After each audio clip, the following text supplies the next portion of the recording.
How Long Gone is here, a rare Monday pod because of, I don't know why, but luckily that's great. I'm still riding high off the season 2 finale of White Lotus. We just kind of talk about that now on the show. What's up with you, Chris?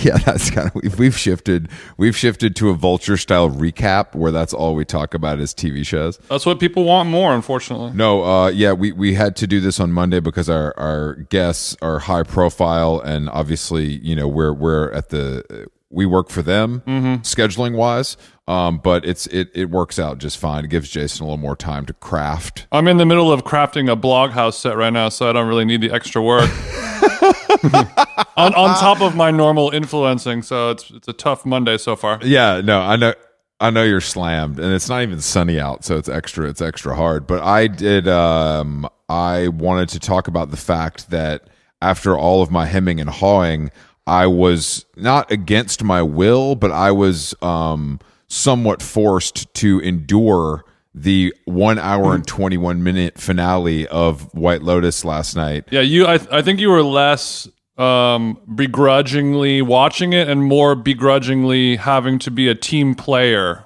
Arriving at Oberg's house, hat in hand. You didn't want to do it, but you knew that it was a better thing to do for the whole... It was better for the whole game. I mean, luckily it was in a beautiful house in the Hollywood Hills on a fantastic couch, preceded by a home-cooked meal, of course. So I felt like it was the right setting. Could have been worse. But then after spending an hour and 21 minutes on that beautiful couch, scrolling on my phone... half paying attention to this program that you guys literally jerk off to. Rude. And I have to say, I know I didn't get the other 6 episodes to build up, but like this is really it. Like this is the greatest television show ever made. Like, are we really? Like, did you like the finale, or were you like, this is mid, but I have to like it because I put in so much time? I did like it. I think a lot of people did not like it. They wanted more. Like season 1, they liked a little bit more. People wanted more loose ends tied up and everything. And I think that this one, it was a little more, you kind of have to maybe figure it out, or it's a little choose your own adventure. Maybe the answers to what ended up happening could be a little bit more open to the viewer's interpretation, which a lot of people don't like now because they're lazy.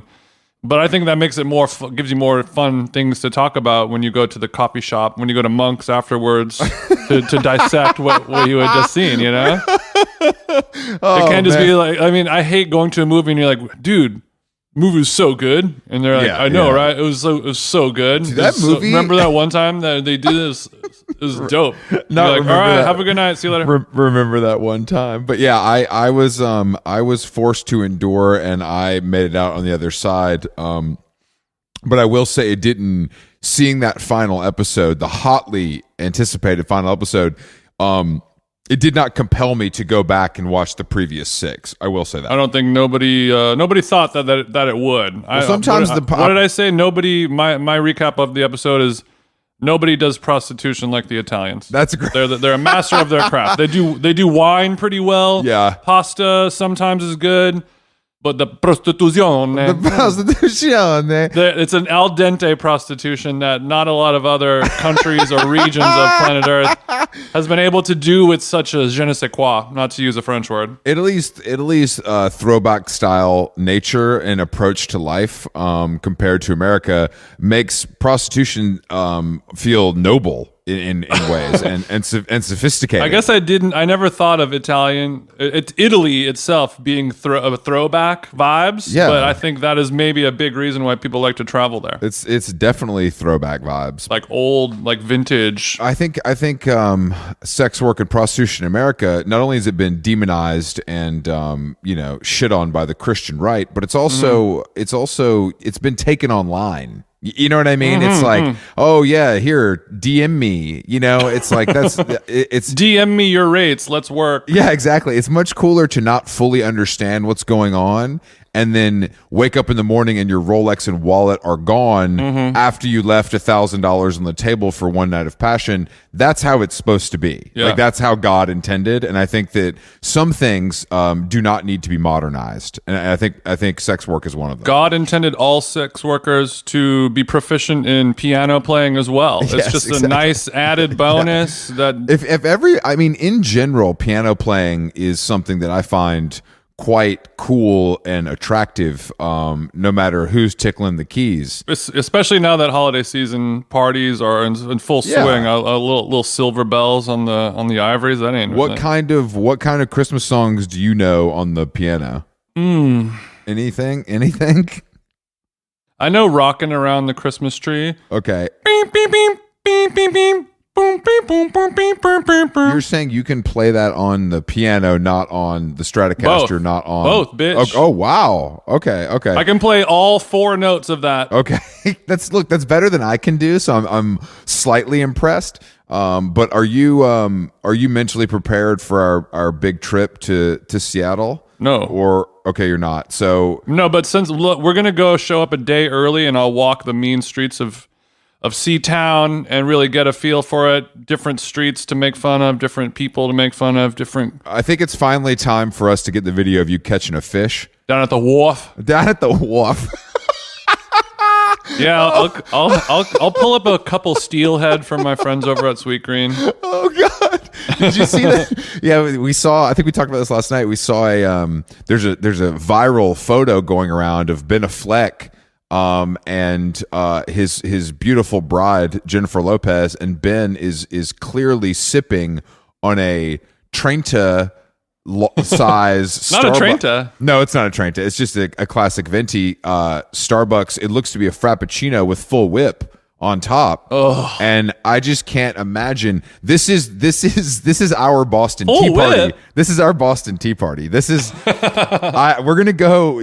I'm sure the Boston residents are throwing Starbucks into the water, right now to protest. But Yeah. Ben, do you think Ben is so transfixed by J-Lo's bubble butt that he followed her into Starbucks and didn't even know? Like he just kind of floated into Starbucks and then didn't realize the paparazzi be waiting on him to see him kind of cheating on his spouse. Unprecedented move. I don't think anybody had that on their 2022 bingo card for Ben to be sipping down a nice Starbies. I think that there's something bigger at play, like an endorsement deal or something going on. We see a brand partnership on the horizon. I mean, you know what's coming up next month, or maybe a month or two from now, Super Bowl. Oh, the Ben Affleck Starbucks where he dumps out the Dunkin' in the dumpster and switches sides. Oh, you thought J-Lo broke the internet. Yeah. Wait till Ben Affleck starts drinking a different shitty coffee. I mean, it's crazy to think about, but I just because we know Ben Affleck, he doesn't need the money. Like, we're sure of that. Ben Affleck is nobody needs the money. Ben Affleck has plenty of fucking money. But do you think that maybe it's just the influence of J-Lo and it's just an overall? I don't think it's an overall. I think the reptile overlords that manage his career after the blood oath that him and his partner took. These are certain things that, like it's like the mafia or whatever, the familia, if you will. I'm going to do you a thing at a certain moment in time. Okay. You might get a phone call and you have to do a thing. And if you don't do the thing, I don't know. I don't know. It might not be great for you. It might not be great for you. Yeah, I mean, if you guys have seen that picture, it also looks extremely staged. So I don't know. I think that's maybe he just has a certain look when he's with the paparazzi, his friends in the paparazzi. He always looks guilty. Like he always looks like he's being caught doing because something. he is. He's That's giving because- Gone Girl. He's giving big Gone Girl. That's because he's like probably just smoked 14 cigarettes and they saw him and it only took 10 minutes. I think that's maybe part of it. Like, it wasn't the fact that they caught him smoking a cigarette, is they knew The sheer exactly amount. how many packs that he can put down in 1 hour. Not cigarettes, packs. He went through 2 packs of Hestias, no problem. While J-Lo was buckling the kids in the back of the fucking G-Wagon. Where's my cotton? Where's my cotton? I told you I need a cotton. Do you wanna talk to our guests about Elon getting booed for 10 minutes, or is that there's not much to whittle on that wood. I would like to do that because these are guys that are in the public spotlight and have probably both been booed before. Just basing that on numbers alone. It's a numbers game, yeah. Yeah, it's a numbers game. But yeah, today we are hosting a friend of the show and former guest, Will Welch. You know him as the global editor-in-chief of Gentleman's Quarterly. Condé Nast's beacon, Mr. Man of the Year, MOTY is what we call him, and one of his best friends and a 4-time Grammy Award-winning musician, Jason Isbell, who you guys probably know from his music with the Drive-By Truckers, his solo albums. He's also a member of the Sober community, so Chris and him will have different. I mean, I think his poison was a little more bottle of Jack and a little less Sackler family, but yeah, well, it's still a common. It's a shared thread. Yeah. But they're actually so. The reason they're coming on the show together is because they're doing an evening of conversation and song together at the beautiful, historic Fox Theater on Peachtree Street in my hometown of Atlanta, Georgia, on December 17th. The theater that Joe Rogan built. That's where we saw Rogies do his stand-up in Atlanta, and we walked out 11 minutes after. Exactly. Look, I mean, if these guys are doing the same, if Will Welch is doing the same venue as Rogan, he's more than Mr. Mahdi. He's not. He's more than just the Mahdi Dottie. He's putting butts in seats. And also, I was wondering because Chris, I know you're a Southern boy, and there's different ways with different drawls and slangs how you folks talk. I had a feeling when you said Jason Isbell that it might be something a little bit more like where the E in L is silent, like Jason Isbell. Yeah, like the way that my parents say like we're going to Nashville for the weekend.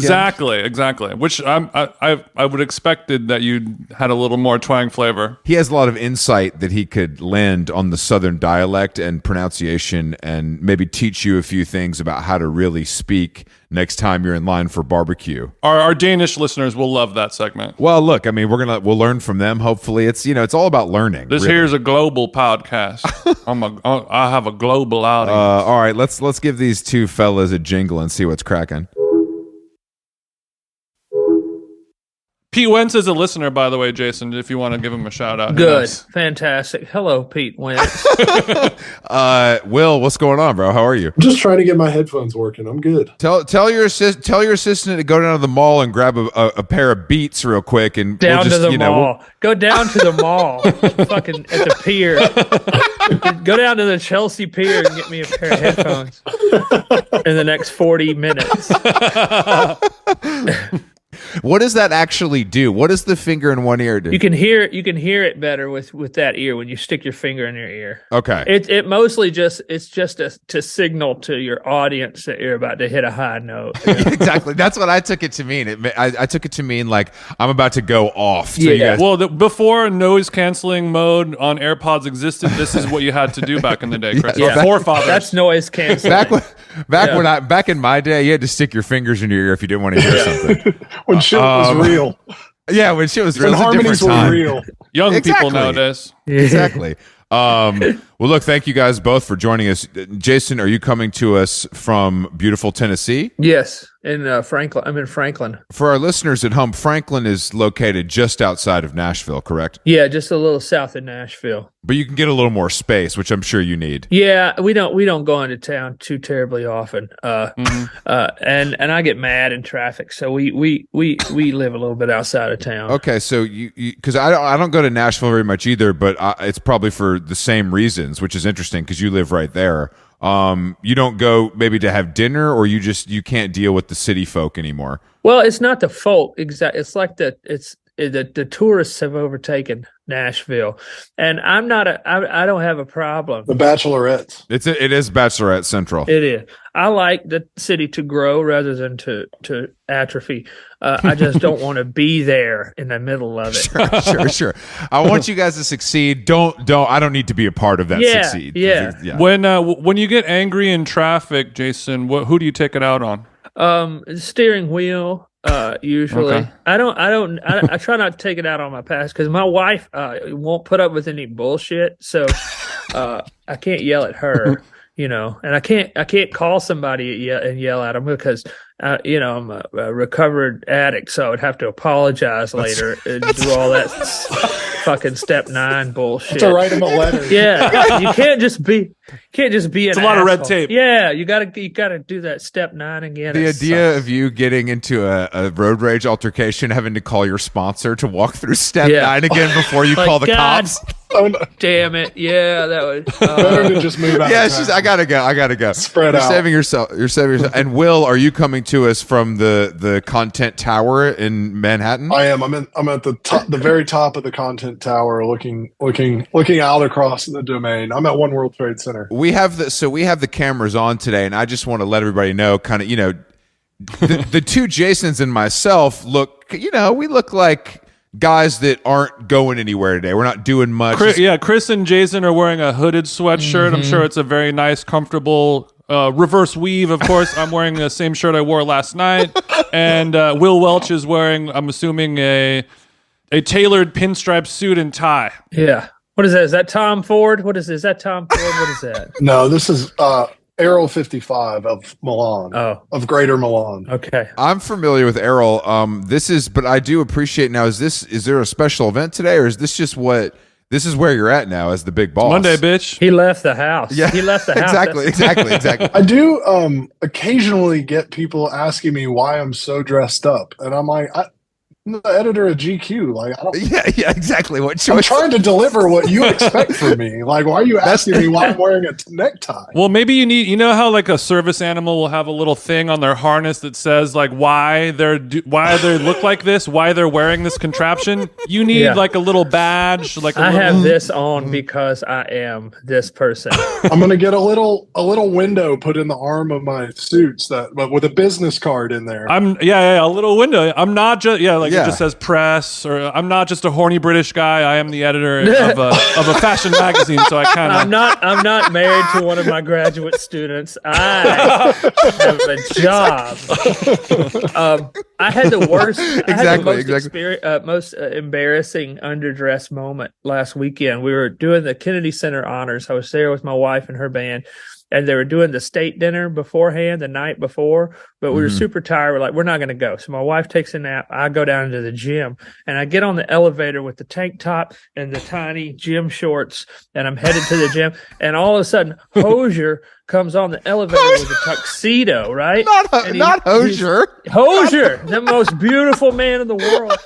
He gets on the elevator wearing a tuxedo, and I'm in these tiny ass shorts, and he's got a bow tie, and he's like, I don't know how to tie this bow tie. And I'm like, Andrew, let me help. So I'm trying to help it. And Sean Penn walks on the elevator, also in a tuxedo. And they're like, Are you going to the state dinner? And I'm like, No, I'm not. I have on tiny shorts. I'm not going to the. Sean Penn's like, gym. what's your stylist name? Yeah, he seems like a cute kid. Yeah, did you pick this out for yourself? Who ended up tying Hosier's tie? You or Sean Penn? Neither one of us could figure it out. It was sad. If only Will were on that instead of you. Yeah. Yeah, see? Exactly. And he can reach it too. Will's one of the top 3 guys I would call for something, because I don't know how to tie a bow tie. I know Sam Hine does. He just did it for someone recently, and I witnessed it.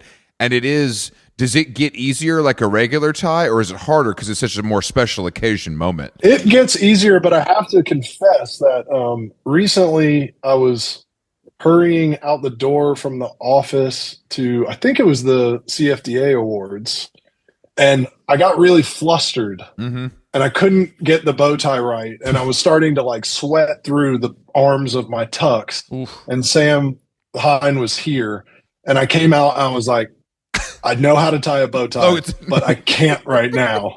And I'm going to sweat through this tux if I do it myself. So will you do it for me? So I stood there and Sam crushed it. The student becomes the teacher, huh, William? The student becomes the teacher. Yeah, it was that moment. I love the idea of you being like, I just can't now. I just can't. Normally, yes. Now, no. Hey, the CFDAs get me flustered every year as well. I get it, pal. I get flustered. Yeah. I was trying to tie a regular tie the other night, and sometimes I just like, if I'm looking in the mirror, it fucks me up worse than if I just do it, and it makes no sense. And I was getting flustered. Same thing. Interesting. It's like my dog. It's like I know this is a picture of me, but I don't know if it's a reflection. Like it's kind of reverse vibes. It throws Chris off. But I do. The problem is, Will's right. You start sweating. You start getting a little hot under the collar, and then everything goes haywire. You get in your head. You get in your own head. That's when you pull out the pill bottle and you eat them and you chew the pills instead of swallowing them with your Powerade. That's when you know. When I start chewing the Aleve muscle and back, you know it's bad for me. That time release. Did you just say Powerade? The time release. Yeah, Jason knew this was an Atlanta-based podcast for tonight. Yeah. For today, so he had to drop the Powerade. He's in the wheelhouse. He had to drop the Powerade. Yeah, Jason, we will be getting into time release pill capsules for sure. There is a segment on our podcast that we ask certain guests. And you fit the description quite well. So that'll be on, kind of on the back nine of the show. Excellent. So tell me about the Kennedy Center honors, because I feel like it's something we all know the name of, but no one knows actually what's happening or who's being honored. Yeah, it's weird. It's really weird. I think that, so the president and the first lady are there. They put on this thing where they bring people from arts and letters in to give them an award, and their friends talk about them, and people, if they're musicians, people play their songs and stuff. Well, my wife has this band called the Highwomen with Maren Morris and Brandy Carlisle, Natalie Hemby. Sure. And Natalie Hemby, songwriter from Nashville, her mother has been Amy Grant's assistant for like 30 years. So Amy Grant, the famous Christian pop crossover artist, we go to the Kennedy Center to perform an Amy Grant song for Amy Grant. This is a situation I was in a redneck punk band, man. I never thought I'm going to be in front of the fucking president of the United States playing an Amy Grant song. So you didn't grow up on Grant 7 inches? No, I didn't grow up on Baby Baby. I did too, Will. I did too, Baby, Will. Baby. I know that. I know every word to that song. Amy Grant Christmas was number one go-to in my house growing up. That checks out. She invented that genre. She invented it. Yeah, she invented that genre. She did. She's cool as shit. Yeah. Amy Grant cover for the president of the United States. Yes, and my wife and her band are singing. As Amanda Shire's guitar playing +1. Yes, as the guitar playing +1, which was great. I had a really good time. There were some really weird moments. We got on the wrong bus, so it was just me and my wife and Garth Brooks and half of U2 riding to the Oval Office. We were not supposed to be there. Garth Brooks knew that we weren't supposed to be there, and he pointed it out. Like, he was not happy about it. And we know Garth Brooks. Like, fuck Garth Brooks. You can't be hi-hatting you. You're not on the right bus at all, But we got Borat was there, and he covered "With or Without You" for U2, who was being honored, and then he played a guitar solo with his dick at the end. Are you for reals? Yes, and when he walked on stage, I was standing on the side of the stage. I was like, man, that was really impressive. That was brave of you to do with Herbie Hancock in the audience. It's like sitting right in front of you. And he was not Borat anymore. He was just Sasha at that point. So he was like, holy shit, I hadn't even thought of that. And it was a strange night. It was fun. You can't spell Hancock without cock. Exactly. The man plays the guitar and his name is Herbie Hancock. I have a friend who was at the show, and he was like, I saw your boy Jason Isbell at the Kennedy Center show, and my friend manages bands, so he has seen 17,800 concerts in his life, and he was like, you have to tell Jason, nice work on plugging the guitar directly in. And I was like, I don't know what you're talking about. So Jason, could you explain to us what happened during your performance? My shit fucked up right at the point where I was supposed to come in. I noticed I had no signal whatsoever, and we'd been arguing with them all day because they wanted me to use wireless. And I was like, I don't want to use wireless. I'm not a fucking douchebag, and it sounds bad. So so we won the argument. Mr. President. You tell Mr. President. Biden's America is playing the SG wireless, and that's something that I'm not going to say. I've always hated Biden's front of house guy. It's terrible. It's terrible. Okay, so you're about to start shredding, and you got nothing. So I'm about to start playing shredding on this Amy Grant song, and I got nothing. And so I just reached down and take my cable and unplug it and plug it straight into the amp. So I'm just plugged guitar directly. So you pull it out of the amplifier. metal zone and then go straight into the head. Okay. Right into the backlined amp, and I played the part, and it was fine, and no problem. And I thought nobody noticed, but Will's friend and Edge, you may know him as the Edge. We in the business just call him Edge. Of course, not like an Edge. It's nice to take a peek behind the curtain with that. Yeah, I don't want to sound like a novice next time I'm building with my YouTube family. Okay, all right, I can do that. Yeah, because Edge uses that kind of wicka delay mostly. So the thought of going straight into the amp probably freaks him out. I think he got sweaty. That probably blew his mind. Like, I didn't know you could even do that. Yeah. I didn't know that was. Yeah. So that was that, and I worked out the next morning in the gym, and in the gym it was me, CC Winans, and BB Winans and Eddie Vedder. It was just the three of us in the hotel gym working out, spotting each other. Yeah, spotting each other. Man, this is good stuff. I gotta say, it was. Those gym moments. I was at a wedding and I had a similar. It was me, Jerry Bruckheimer, Carly Kloss, just kind of getting it in. Oh, wow. You know, and it's a nice trio. Yeah. It was a nice trio, and everybody was kind of checking each other out. Obviously, I'm the lowest man on that totem pole, but I still felt like I was part of something. You could probably deadlift more than Bruckheimer, though. Yeah, not Carly. I've been excited for this moment because I knew that Jason Isbell here, even though he might not be as deep of a How Long Gone listener as I am, I knew he was going to be able to thrill Chris Black with some gym content, and that this was really going to deliver. I imagine, much like you, once you put down the bottle, you discovered the deadlift. Is that the okay? So we're in a similar boat. Now, what was your first foray into exercise? Was it the outdoor jog, the working man's workout? No, hell no, none of that. It was hot Pilates, motherfucker. Yeah, I got out of that place. It's all bar.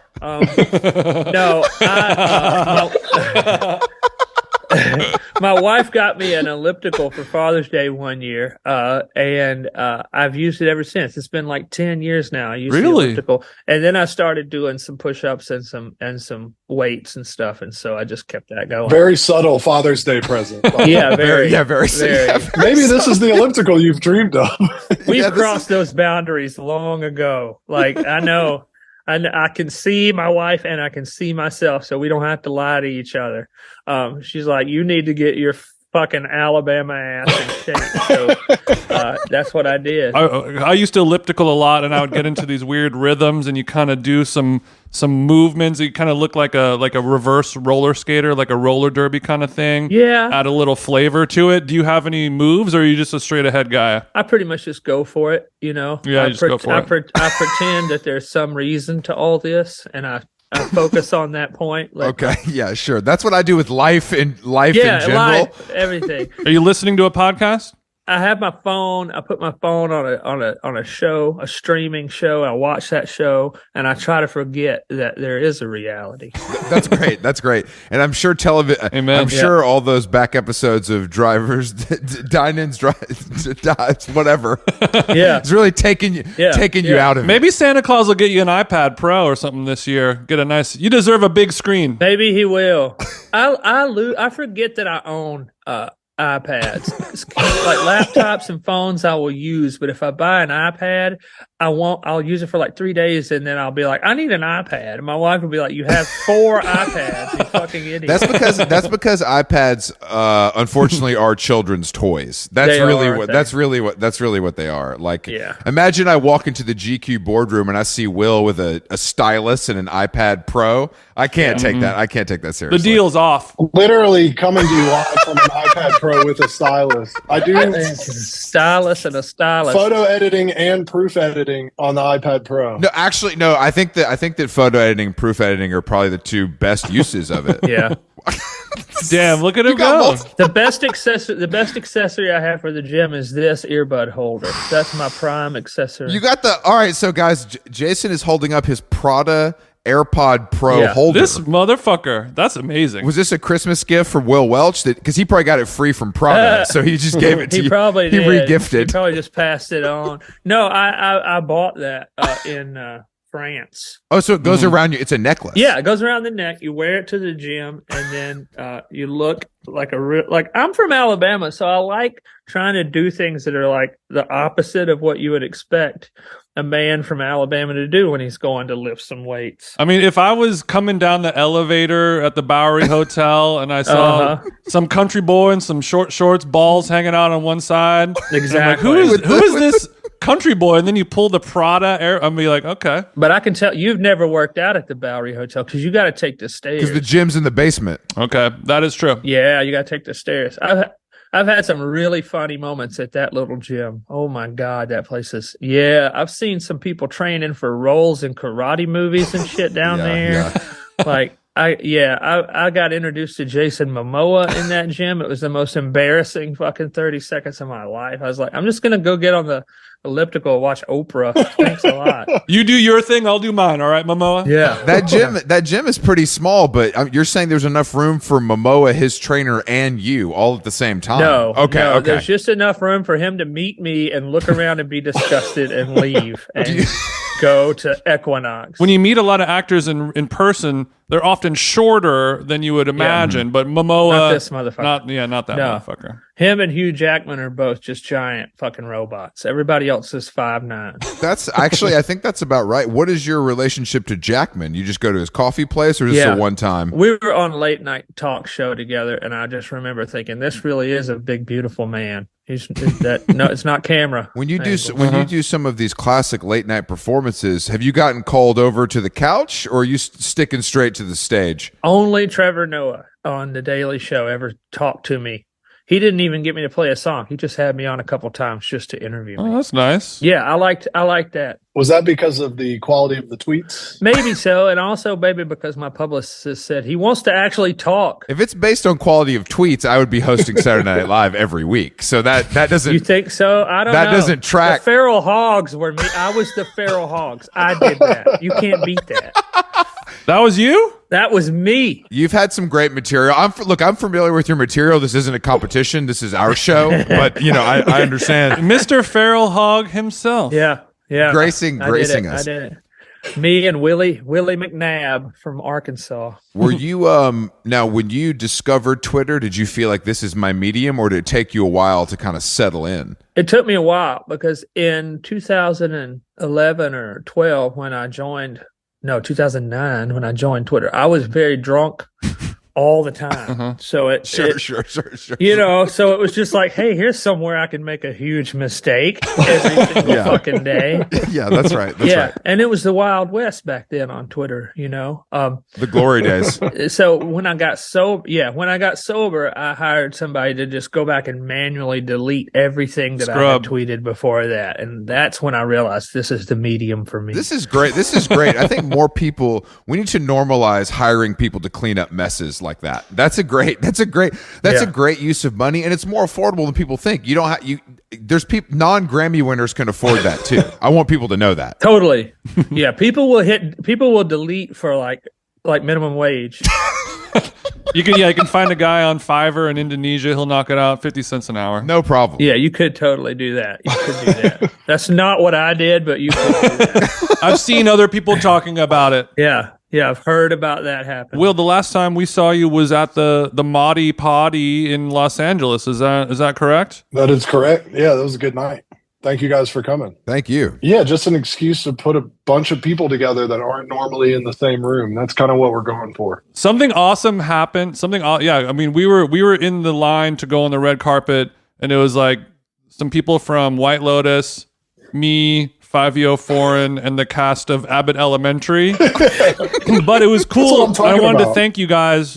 Yeah, I wanted to thank you guys for giving me the only person who had the access to the red carpet, and Chris did not. It's an interesting twist. We had to smuggle him onto the carpet. As the leader and face of this podcast, I had to kind of be Jason's plus one, and I was like, "Don't make me text Will; he's busy." And they were giving me a little static, but luckily I took the high road and it worked, and we got our little pictures off. They had to write his name on the piece of paper in the moment with the Sharpie, whereas mine was already printed out. And I just wanted to say thank you so much for that, Will. That's awesome.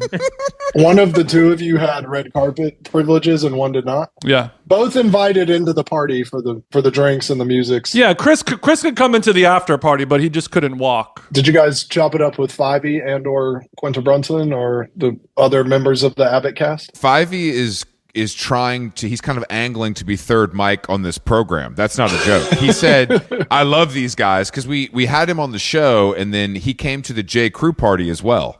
That's right. To see the Yeah Yeah Yeahs. I saw him there. Which was also interesting. He's the only celebrity that wants to talk to us in the world, basically. Exactly. We're very in with him. Yeah. I don't know why. He hasn't offered us a ride in the bulletproof Suburban yet, but I think next time we're gonna get there. You guys can broadcast live from the bulletproof. Exactly, that's Suburban. a great idea. I'm sure it's nice sound in there too. I'm sure. Actually, it's great speaking sound. of the bulletproof Suburban, Jason, when you got that first big check, walk me through the first truck purchase. What was the trim package? 4-door leather, V8. What's going on? Me? You talking about me? Mm-hmm. Yeah. Oh, I don't think there was a first big check. I'm still waiting on that. The first big check went to legal fees.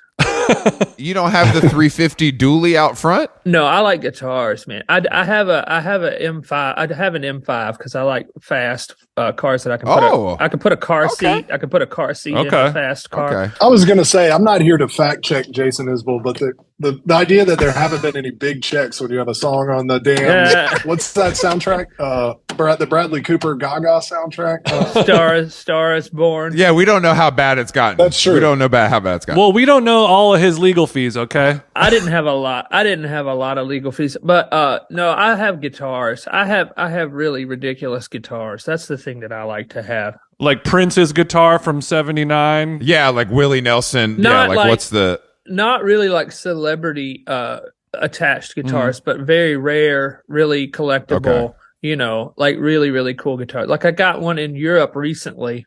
I'll show you. I have it right here, actually. Yeah, I like when people use their expensive purchases. That's important. So this is a 1960 Les Paul Custom, Gibson Les Paul Custom. Golly. 1960, all original. But the funny thing about this is it's red, and they were all black except for 6. And they were made for one music store in Sweden that liked this color red. So they ordered 6 red ones from Gibson in 1959 and 1960. And this one had never been out of Europe. I bought it in Germany and brought it home a couple months ago. So like you're saying, you got a day off in Stuttgart, and you're like, you know what, I'm going to walk around and try to drop 10 bands on this guitar, and then do you put it in the lineup or do you ship it home? 10 bands would be the case. Okay. So that thing retailed in '59 for what, $100 probably? This was their highest end model in 1960. It was probably like around $300, $290. Okay. Now it's worth probably, 150, 170 grand. Okay. Well, I was okay. And that's a lot of M5s, brother. It is. It is. I live in, guys that buy a lot of clothes, they like to sell last season sometimes to get the new stuff. Are you unloading any of your collection on Grailed Les Paul section, or you just do No. There's a huge market for that kind of stuff, of course, but no, I'm bad about, like, I tried to tell my my business manager that it was an investment, and she was like, yeah, if you ever sell any of them, they're an investment, but not if you keep them all. Otherwise, it doesn't really work like that. Not if you die clutching them. Exactly. If you're buried with them. Yeah. So guitars are your NFTs, is what we're saying, Jason. Yeah, exactly. Except they're very fungible. They're highly fungible. And you can't get laid with a Bored Ape. I can take a guitar and arouse someone with it. You can't do that. There's one guy, one time, who got laid with a Bored Ape. One dude. One dude. Well, there's a lot of guys that got laid, but it was just them in the room with the Bored Ape. You know what I mean? It wasn't quite laid by the Bored Ape. With my Bored Ape body pillow hologram. Bored Ape body pillow.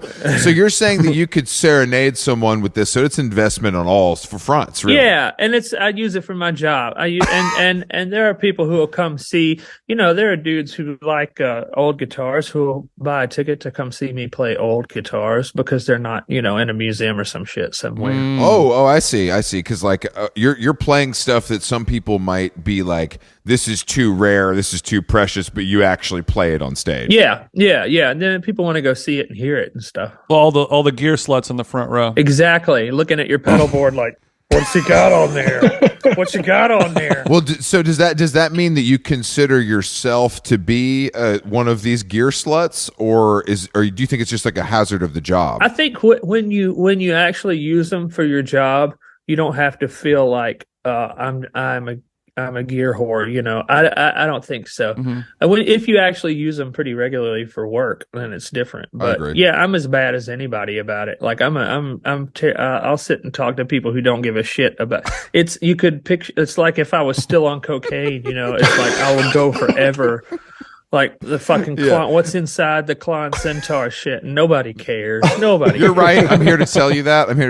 But I think that it's clearly a passion of yours. So if I had to hear about it from anyone, I would like it to be an expert, self-proclaimed, of course. Yeah, self-proclaimed. Of course. That's the only kind. Yeah. If it suited your listeners, the three of us could just kind of go off screen, and Jason could just soliloquy on guitars, pedals, and amps just for the rest of the podcast. Let me tell you all. Solo 30 minutes of him talking about story. pedals. What do I think about the big muff settings? It's a great question. I'm glad you asked. Yeah.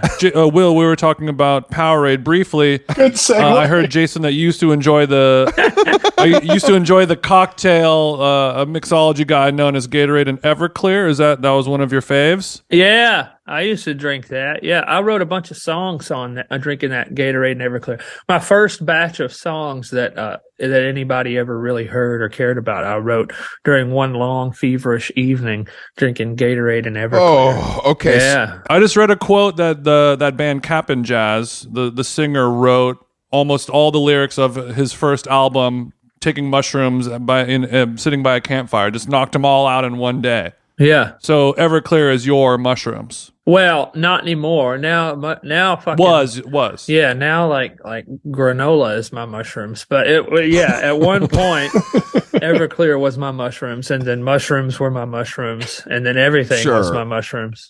I wrote this whole new album off that cottage cheese. Yeah, exactly. Yeah, where does it end? So you're saying the Everclear, what flavor of Gatorade were you? A classic orange, lemon lime, or like a newfangled flavor? No, it's grape. I lived in Memphis, Tennessee. It was grape. Grape frost. God. Yeah. Oh my God. Yeah, and I smoked Newports at that time as well. Okay. Damn, bro. And you would open them. You'd open them from the bottom of the pack, so you could put them in your pocket. And if somebody tried to bum one, you could say, "No, I just bought this pack for my friend. I haven't opened it." Holy shit! That's the most amazing tip I've ever heard in my life. Memphis has the real life hacks. Yeah, I can tell. Did you live there? Have you lived there since, or was this a short stint? I was there when I went to college, so I was there from like 97 to 2001. You graduated college? So this was right in the 3-6 Mafia zone. It was, yeah, it was. Okay. Yeah, they were around. I did not graduate college. I have okay, good. I walked out. I was sitting in Human Fitness and Wellness, and they were talking about the amount of calories in a fucking bran muffin, and I just left. I just thought, I don't have to be here anymore. All right, so that's good. That's good to know. So Will is the only man on this Zoom right now that has a college diploma. So that's good. That feels right. You can tell by the way we're dressed. I know. I'm saying. I know. I'm wearing my diploma. I know. I've heard a lot about Memphis. It's weird. Because I grew up in Atlanta, like Will, and I've never been to Memphis, but I'm hearing a lot about it lately. Actually, from Kevin Morby. He really wants to really is selling it to me. And I'm like, I've just never been. Like, what is there to do? But it seems just like a city with the history, so people fucking love it. Yeah. There's plenty to do as far as if you like to drink or if you like to learn things. It's a good town for both of those. Okay. All right. Well, I'm out. That's all I got. Like, you can learn different drinks to have. Yeah. If you're sober and you're done learning, don't go to Memphis. Okay. But yeah, it's kind of just all culture, Yeah. I mean, it is, and it's unique. People from Memphis are different from anybody else that I know of anywhere. Yeah, no, definitely that. And did you grow up in Muscle Shoals? Yeah, I did. Yeah. I've actually been there before, a couple times actually, and I do think it has that kind of history that you just can't really put a finger on. There's nothing to draw people there. We don't have like a national championship football team, Sure. and there aren't any major businesses, or I mean, pretty much all they got is like the tourism industry and the music scene. So they haven't really fucked it up. They're actually kind of doing a pretty good job with it down there. That's impressive because that's hard to do. It's hard to turn down the Papa John's money. It's hard to manage a shoal in 2022. yeah, exactly. Yeah. It is really, much less many of them. Yeah. Especially the muscular ones. Well, let's talk about your guys. You guys are doing a live event. We were talking about it in the intro. Fox Theater down there in Atlanta. The two of you will be in conversation, and then it will be followed by some musical performances as well. What's the convo vibe like, and why are you kind of taking our live show Thunder and making it your own with your star power behind it? Jason, I know you've been on a few stages in your time, but we're kind of here to offer some advice on this music plus talk Thank you. scenario because we kind of perfected it. We did come on here today for your advice and pointers. Although Exactly. Okay. although we have introduced a new innovation to the format, which is the conversation and the song are going to be interwoven rather than separated out into blocks. So Jason and I might be talking about a topic or a shared part of our history around the time of which a song he wrote or recorded, and then he can play that song, and then the conversation will continue. So we're not. It's not a copy paste, is what I'm saying. Okay. We're going VH1 storytellers mode on this motherfucker. Very storytellers. Yeah, pop up video. And it goes a little something like this. Yeah. 2, 3. That reminds me of the song I wrote right then. That's crazy, Yeah. man. That Yeah. brings me back. A lot of that. Ladies and gentlemen, The Edge. Yeah. Funny you should just say the name of one of my songs. I think I'll go perform it now. No, Jason owns a very famous guitar that he plugs directly into a really powerful amp and shreds in his closet. Yeah. Which I have experienced. So I requested that guitar and that amp make their way to the show so people can feel the full brunt of The closet. Okay, so Jason's going to be coming out of the closet and going on stage. out of the closet onto the stage. After all these years. Finally. This guitar is so famous it has a name. It has a name. So the people must hear it in Atlanta. Okay, Georgia. what's the deal with this guitar? I have it here. I'll show you this one. Yeah. What's the deal? Give us a preview. Yeah, I can tell Will's kind of practicing the setups. Like, actually, the guitar see? has a name. Yeah, you know what? Actually, I think we have it right over here. Want to bing, bing, bing, bing, 6, 7, 8. Oh, this is the Red Eye Les Paul.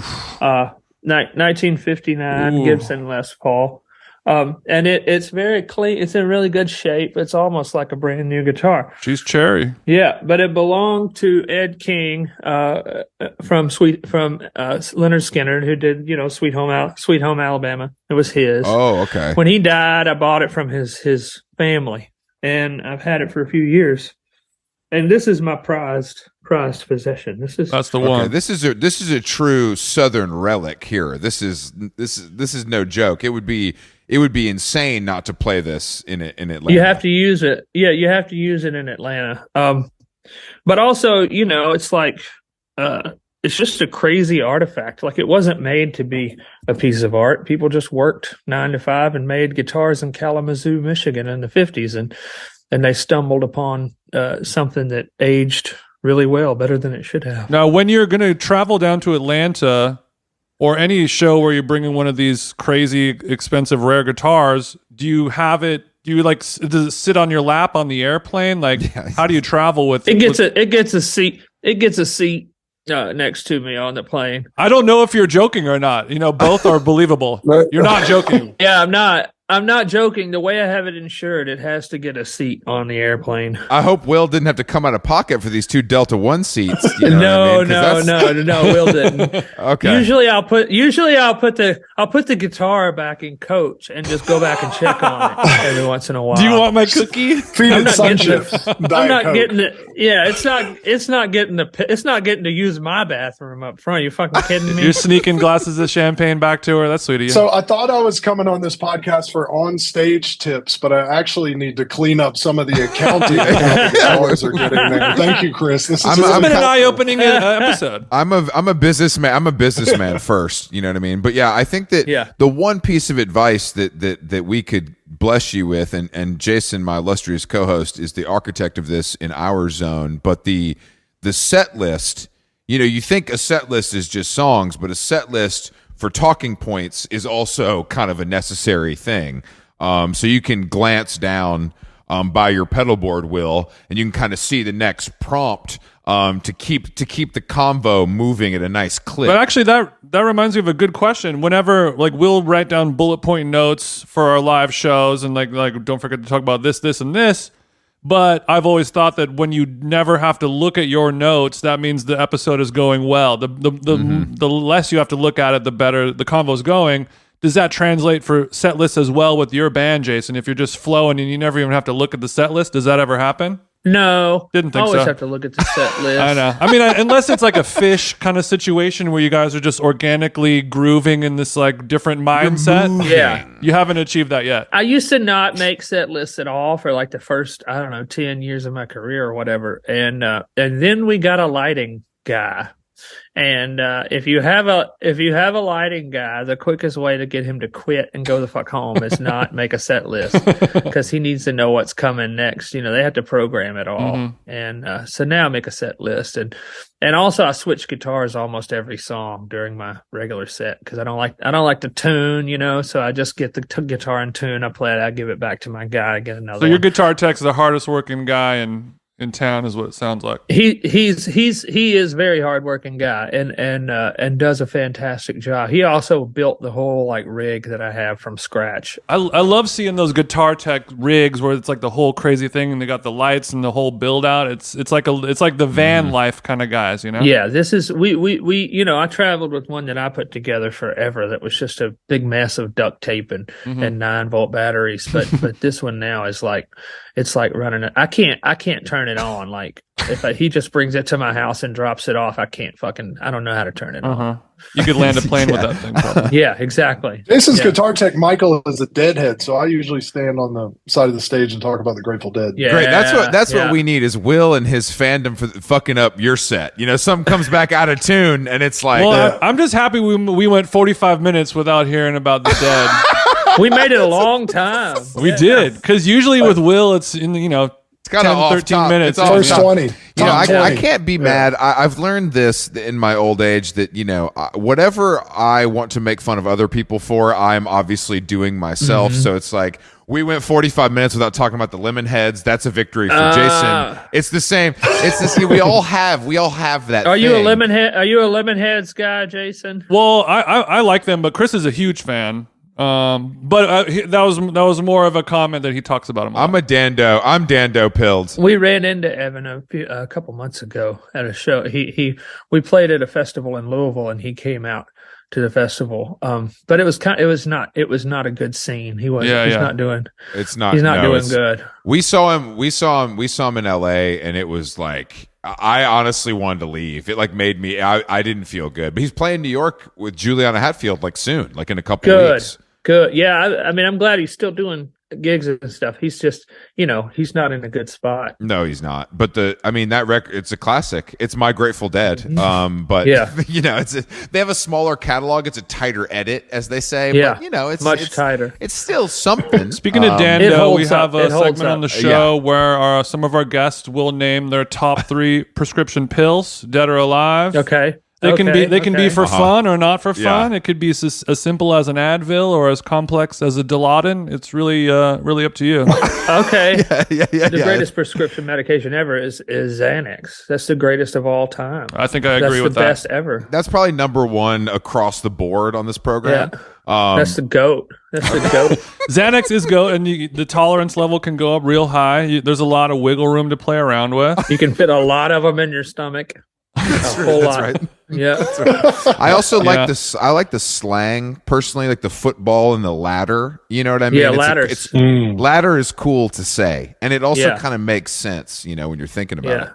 Yeah, when I was getting fucked up, I would take like 2 ladders and drink like 4 or 5 glasses of whiskey, and that was the best that you could feel as an addict. Yeah, no, that's true. That's Yeah, because I'm a big man. If I had that right now, I would be asleep somewhere in a ditch. Yeah. That was always my experience with Xanax. It just couldn't handle it. Way too much for me. Well, I can handle it, but when you put a few glasses of whiskey on top of it, that's when you go blackout mode so quickly. I was always drinking when I took it already. Yeah. Never. Oh damn, Will, you're cooler than we thought you were. I woke up in jail after one of those nights one time, and I remember thinking, why is my dad trying to wake me up? It's not a school day. And then I remember thinking, I'm 28 years old, and then I remember thinking, that's a policeman.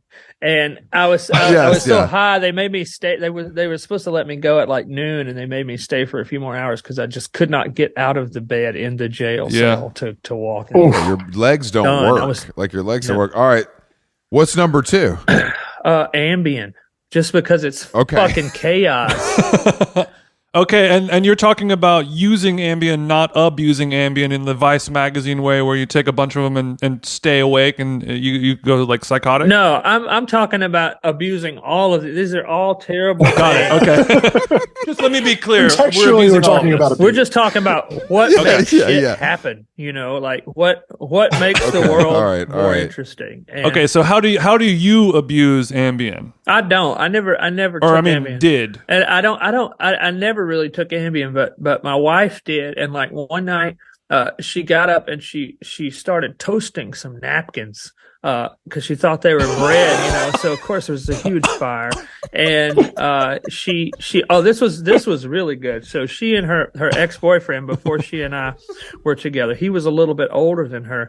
She took an Ambien on a plane one time, and when the plane landed, they couldn't get her awake and get her off of the plane, and she couldn't communicate. So they thought he was human trafficking her, and they took him and interrogated him for like 12 fucking hours because they thought he had kidnapped her. Yeah, Ambien is fucking chaos. What'd you give her, you son of a bitch? Yes, it's amazing, that drug. Yeah. Wow, that's tough. That's a tough story. Yeah. Damn. Okay, so I'm getting a downers theme so far. Yeah. Which I'm in the same boat as well. And then what do they call the stuff in Mexico? You can get it in liquid form now, but it's basically a Quaalude. Mandrex. That stuff you could. I'm not even familiar with the Mexican marketplace. Yeah. That's a little outside of my jurisdiction. You had me a Mexican Quaalude. Yeah, Jason's writing it down for his next trip to Tulum. I think it's he's okay. Yeah, Mandrex. Yeah, and it's a Mexican Quaalude, and that was as close as we could get to Quaaludes 20 years ago when I was doing drugs. Yeah, methaqualone. It's a hypnotic sedative. Say less, Google. Yeah, wow, that's all I need. What more do you need? No, what more do you need? I learned something. Hypnotize me. Today. Well, continuing the trend of our. Well, it sounds like Will wants to play this game too. Yeah, he was Will. bopping in a little bit. No further questions, Your Honor. Yeah. Well said. I'll be no. The other thing we talk to musicians about is sinks. So like, you know, not sinks like in your bathroom, but sinks that you got paid a nice amount of money for someone using your song, or maybe you turned one down and you regret doing that. You know, we have a classic story of regret. Do you have any that come to mind, negative or positive? Positive, you know, I had a song in A Star Is Born, the song that Bradley Cooper's character sang that was his hit. Like I wrote that song. And you wrote that for him. Well, sorta. I mean, now that I didn't get an Oscar, I can tell you I'd already written the song. I figured. Okay, I figured. And it didn't make the cut for my record that I was working on. So then when the producer was like, I'm working on this movie, do you have anything? I was like, no, I don't have time for that. My wife said, you're a fucking idiot. Go get the songs. Right. Bring it. That's right. And that's what happened. So that, I think people, it's interesting because I think people don't realize how that goes down, but it's basically like a producer is a fan and it's like, this would make sense. Yeah. His style of writing, his style of music would make sense for Brad's character. So they just call you and like, what do you got? Yeah. And that happened. And then, like Gaga called one night. My wife was working on her thesis when she was master's studies. She was working on a thesis. She was like, no matter what happens, do not knock on my door. I have to finish this thesis. Sure. Our daughter's like a year old and I'm feeding her and she's in the high chair and Gaga called. I never met Gaga before. She just called and I was like, hello. And she's like, hi, it's Stephanie. And I was like, Stephanie. And she's like, Gaga. And I was like, Stephanie Gaga. What? And she was like, we're recording your song and it's amazing. It's going to go great in the movie. I just want to call you and tell you. And she's like, what are you up to tonight? And I was like, I'm feeding my daughter peanut butter with a spoon. And my wife is working on her thesis. And I was like, you should talk to my daughter. I can tell her when she's a teenager that she'd talk to Gaga on the phone. So I just gave my baby the phone and of course she could say Gaga. So it worked out. It was cute. But then I have had some bad, like I had this song that called "Cover Me Up." It's probably my biggest song, but it was on a record like 10 years ago. And then a couple years ago, country singer Morgan Wallen recorded it and put it on his album, which was the biggest selling album of the year in any genre. Yeah, it was a big album. Sold everything. But then all of a sudden, this guy just turns out to be a fucking buffoon. And there's a video of him yelling the N-word in the street at his friends, and everything just went nuts. Yeah. And it's what we say is you can't have nothing. You just can't have nothing. And, so I took him after he came with the N-word thing happened, a bunch of the redneck country people started buying his record more because of that, because they were trying to cancel him or whatever. So I waited a few weeks and let them do that. And then I took all that money and donated it to the NAACP. And then I was like, hey, thanks. Oh, wow. Thanks, racists, Dude, that's amazing. I have to say that's very impressive. And I want to think I would do the same thing, but that is a very tough thing to do. Yeah, well, it still rolls in. And I haven't donated all of what I've made. I've kept quite a bit of money. Sure. It's just one of those things where it was super exciting for like 5 minutes, and then all of a sudden, it's like it just everything just went to shit, but that was a really weird experience. That's a very strange. Is that the kind of thing where he's calling you and being like, I love this fucking song, like artist to artist, or is it strictly like he records it, his publisher calls your publisher and they figure it out? They figure out the business thing, but he and I had talked about it before. You had a conversation. Yeah, that's what I was saying. Yeah, and he was a big fan of my songwriting and stuff. So I knew that. But then after all that shit happened, I was like, yeah, fuck this guy. I mean, you got to be like, fuck this guy. I mean, it's Nashville, It's you would think that would go without saying, but in Nashville, that does not. No, it does not. A lot of people are like, not fuck this guy. And I was like, fuck this guy. And well, in Morgan's not fuck this guy defense, I believe it's because he's making all these people a lot of money. That's true. Is probably why they're not really trying to back away too quick. That is true. And also because, the conversation, it's that. He's not the point. Like some drunk kid is not the point of the issue. It's a much broader, much bigger issue. And so I didn't want to just keep arguing with people about this one drunk kid that distracted from what the problem actually is. The bigger issue, sure. Yeah, that's a smart way to look at it. So it turned out to be a pretty big time pain in the ass, but it could have been a lot worse. I could have been one of the people who never got to be a fucking songwriter or singer for whatever reason. That's a good way to look at it. That's a better way to look at it. That's two pretty good ends of the spectrum, I would say, as far as syncs go. Yeah, it was. Did you get to link with Gaga? IRL? Bradley came out. Gaga didn't, because she was touring and doing Gaga stuff. But Bradley came out to a show and hung out, was super nice. We got along real well and kind of kept in touch for a while after that, and that was pretty cool. He did a great job with that movie. I was I love that movie. I love really the songs. good. I love the movie. I love the whole thing. It was great. Yeah, It was I great. feel like once a week Chris talks about crushing a pill with a boot. The boot and pill he just the gets boot, hard as a rock. The boot pill crush is the most triggering thing you can possibly. I've never been there because I'm not a big boot guy, really. Yeah, no offense to Nashville. But so you can't take off like a samba and crush the pill in the same way. Right. You know what I mean? Doesn't So work. Yeah, it doesn't work the same way. The Yeezys are too squishy in my past history. Exactly. Yeah. Exactly. The Gucci Trek, you'll get the pill lost in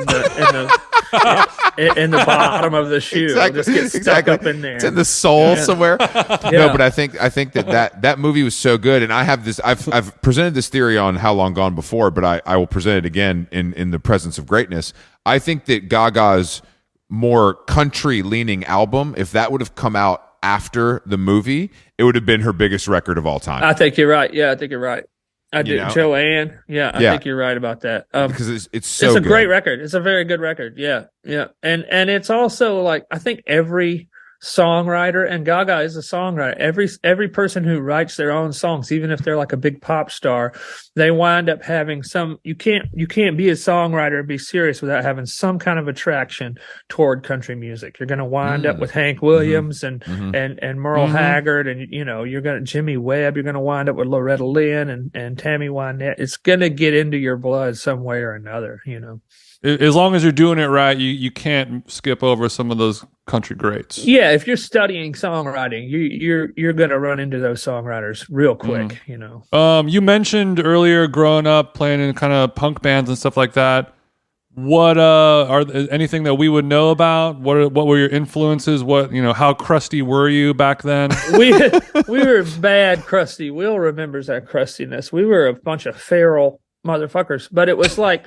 It was a weird thing because it was a punk band, but we were making records about Southern rock music. So the band that I was in, the Drive-By Truckers, we had this album they made right before I joined called the Southern Rock Opera, which was like a concept album about Leonard Skinner, basically, and the plane crash and all that kind of stuff, and about the racial issues and, about George Wallace and about Alabama in general and all that stuff. But we were, very, very drunk all the time, and we had just 3 guitars, bass, and drums, and we were playing at arena volumes at the fucking Larimer Lounge and the Mercury Lounge, and Brownies in New York and shit, and so it was a painful, harrowing, fucking knife's edge experience for 6 or 7 years there, but it was great because I figured out at that point.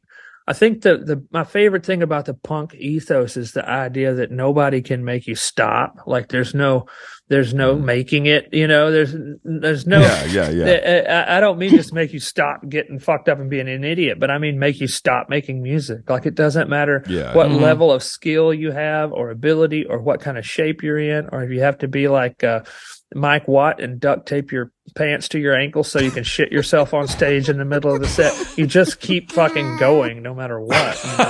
That helped. That helped later on. I'm sure. I didn't realize you guys. I how far do you guys go back, you and Will? I didn't realize it was like Drive-By Truckers era. That's where we met, yeah. Okay, I got you. And this was just a social call, or was this like a work thing and you guys hit it off? He was writing for the Fader. Yeah, tell him. Yeah, I went to Muscle Shoals, Alabama to write about the Drive-By Truckers when they had gone. Okay. They were based out of Athens, but most of them were, including Jason, although he was a generation younger, had grown up or been born and grown up in the Muscle Shoals area. And they were going back to this place where they had all this history. And Patterson Hood, the founder of the Drive-By Truckers, his dad was the bass player in the Swampers. So he was part of the Muscle Shoals sound that, played on all those great soul records that made the music from that area famous. So there was this interesting moment of these like punk kids who had always resisted everything about the history of that era and kind of got chased out of town for being assholes, set up in Athens, goes back to where they're from to record this album, The Dirty South. And I was working at the Fader magazine and went down to write a story about all of that. And that's where Jason and I met. we met at a meet and three. What was the name of that meet and three? The Hollywood Inn. The Hollywood Inn. The Hollywood Inn soul food. And I remember we were being such dickheads to Danny Clinch all morning because he was trying to take pictures of us. And then we're sitting there having lunch, and Danny just sets a book down next to him and doesn't say anything. And we start passing it around. And it's all these pictures of like Tupac and Radiohead and fucking Outkast and all this shit. And we're like, wait a minute, did you take these pictures? And he was like, yeah. And we're like, oh, dude, they always send such shitheads to photograph us. We didn't realize you were really a photographer, you know. Yeah, he just kind of sat it down on the lunch table next to him until somebody grabbed it, and people.